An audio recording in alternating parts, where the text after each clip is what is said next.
বেশ লম্বা একটা সময় পর আবারও ক্রিকেট মাঠে দেখা মিলবে মাশরাফি বিন মর্তুজার।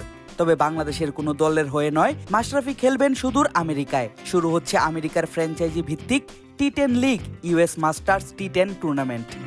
আর সেখানেই খেলবেন বাংলাদেশের সাবেক এই অধিনায়ক। বাংলাদেশ প্রিমিয়ার লিগ এবং ঢাকা প্রিমিয়ার লিগের পর এতদিন আর কোনো প্রতিযোগিতামূলক ম্যাচে দেখা যায়নি মাশরাফিকে দলে ভিড়িয়েছে টুর্নামেন্টের দল ডেট্রয়েট ফ্যালকনস। সেই দলে আগে থেকেই আছেন জাতীয় দলে মাশরাফির সাবেক সতীর্থ এবং বাংলাদেশ ক্রিকেটের কিংবদন্তি স্পিনার আব্দুর রাজ্জাক। মাশরাফি ছাড়াও ফ্যালকনসে খেলবেন বিশ্বের বিভিন্ন দেশের নামিদামি সব তারকা প্লেয়াররা, যাদের মধ্যে উল্লেখযোগ্য নামগুলো হলো Aaron Finch, Thisara Perera, David Malan ও অ্যাঞ্জেলো পেরেরা। ডেট্রয়েট ফ্যালকনসে খেলবেন এই দুজন বাংলাদেশি। তবে একই টুর্নামেন্টের ভিন্ন আরেক দলে খেলবেন এর থেকেও বেশি বাংলাদেশি ক্রিকেটার। সেই দলের নাম আটলান্টা রাইডার্স।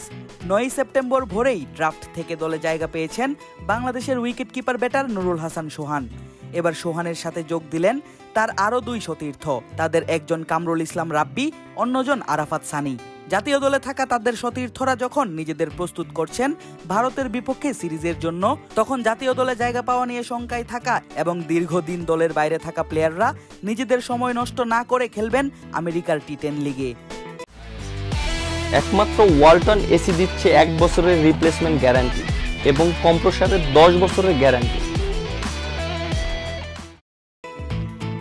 মাশরাফি রাজ্জাকের দলের মতো সোহানের আটলান্টা রাইডার্সেও আছে পরিচিত তারকা ক্রিকেটারের মেলা।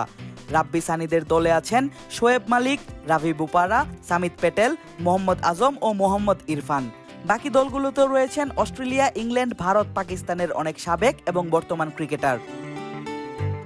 দিন দিন বাড়ছে ফ্র্যাঞ্চাইজি লিগের জনপ্রিয়তা, পরিবর্তন হচ্ছে ক্রিকেটের ফরম্যাটে, আর সেই সাথে বাড়ছে বাংলাদেশি প্লেয়ারদের চাহিদাও।